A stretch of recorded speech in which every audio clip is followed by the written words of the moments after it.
От кого произошли финны? Тусклое солнце, сдержанные краски природы, бесконечные леса и болота – такой представляется Финляндия, где проживает финский народ. Финны говорят на особом языке, выглядят немного иначе прочих европейцев. Об их забавном менталитете ходит множество шуток. Откуда и от кого произошел этот удивительный народ спокойных молчунов? Финны, угро-финны и жители Финляндии. Не путайте. Несмотря на эти три термина, означающие одно и то же на первый взгляд, все они относятся к разным сферам и народам. Финнами называются древние жители Восточной Европы, о которых писали Геродот и Тацит. О них пишут как о людях диких, живущих в крайней нищете и не заботящихся об улучшении своей жизни. Из-за этого они мало интересны прочим народам и оттого живут относительно спокойно. Безусловно, это родственники современных финнов, но не в меньшей степени и славян, и уральских народов, и эстонцев. Жили эти финны на территории нынешней России, Белоруссии и Украины, и лишь после прихода славян они ассимилировались или были оттеснены на север и восток. Но при этом они сохранили память о невероятной древности своего народа. Сказания национального эпоса финнов насчитывают не 1000 лет. Угро-финны совершенно иное, это термин из этнографии и лингвистики. Он объединяет народы Западной Сибири, Урала и Русской равнины, которые говорят на языках угро-финской группы. Эти народы родственны друг другу, но из-за исторических процессов настолько далеко разошлись, что сходство обнаружат лишь специалисты. И действительно, между венгром и эстонцем, обским остяком, вагулом и карелом на первый взгляд общего мало. Однако для лингвиста все они угро-финны. Жители Финляндии довольно гомогенный народ, который включает в себя собственно финнов, древних жителей региона саамов и карелов, а также множество шведских и норвежских переселенцев. Все они перемешались между собой и определяют специфику облика жителей Суоми. Темноглазые, невысокие и смуглые люди, скорее всего потомки саамов, белокурые и широколицые крепыши, истинные финны, тоже белокурые, но более рослые и худощавые, имеют шведские корни. Генетика финнов. Изначально финны были немногочисленны. Еще в XVIII веке их было всего 200 000 человек. А в геноме народа отчетливо видны результаты бутылочного горлышка, то есть все финны происходят от очень небольшой группы людей, которые дали многочисленное потомство, однако генетически оно не разнообразно. Почти 40% финнов имеют гаплотипы, характерные для Швеции и Норвегии, то есть роль викингов в финской популяции сложно переоценить. Они лишь на 60% финны, а на 40% скорее северные германцы.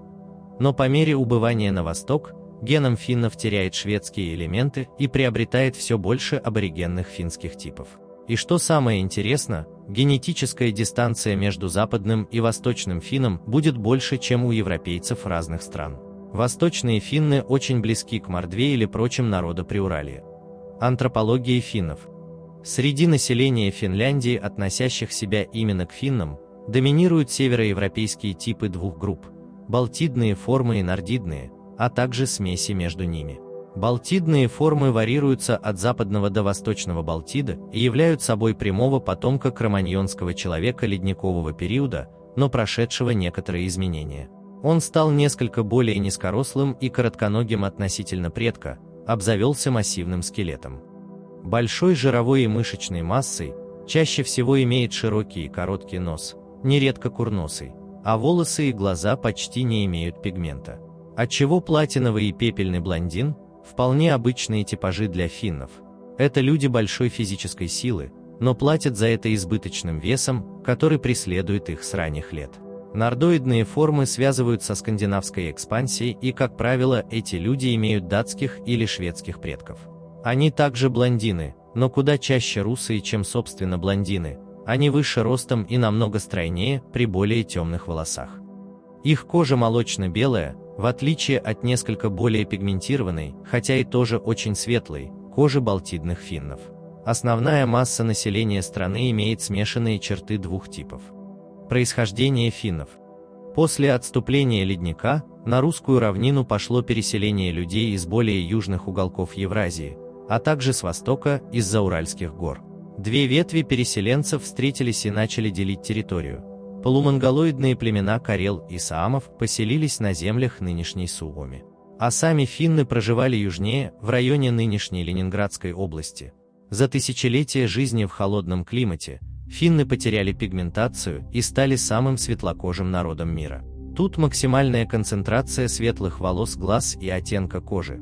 Те же процессы, называемые бореализацией Т.Е. приспособлением к холоду, привели к тому, что рост финнов стал ниже за счет укорочения конечностей, а накопление жира на лице и теле стало повышенным. Из-за этого внешний вид финна легко узнаваем. Невысокий, коренастый, склонный к полноте и круглолицый человек с большой физической силой и невозмутимым характером. Эту непритязательность к себе и к миру, молчаливую жертвенность и феноменальное упорство отмечали еще римские авторы. Финн довольствуется самым малым и не ропщет на судьбу, он закрыт и нелюдим. Конечно, к геному финнов добавили свои гены славяне, которые активно вытесняли их на север, некие более монголоидные народы, которых уже не найти, но они передали финнам высокий процент пикантуса, а также саамы, шведы и карелы. Постоянно тонким ручейком к финнам шел приток мигрантов из-за Урала и Сибири, и шла интенсивная метисация. В конце концов, это смешанное население окончательно поселилось в заболоченной Финляндии, забытые всеми едва ли не до XIX века. В итоге финны не индоевропейцы, хотя 40% их генома именно от них. Они не азиаты, а коренные европейцы. Они не очень разнообразны генетически, но их отдельные представители могут быть крайне далеко друг от друга. Если вам понравилось видео, ставьте лайк и подписывайтесь на канал.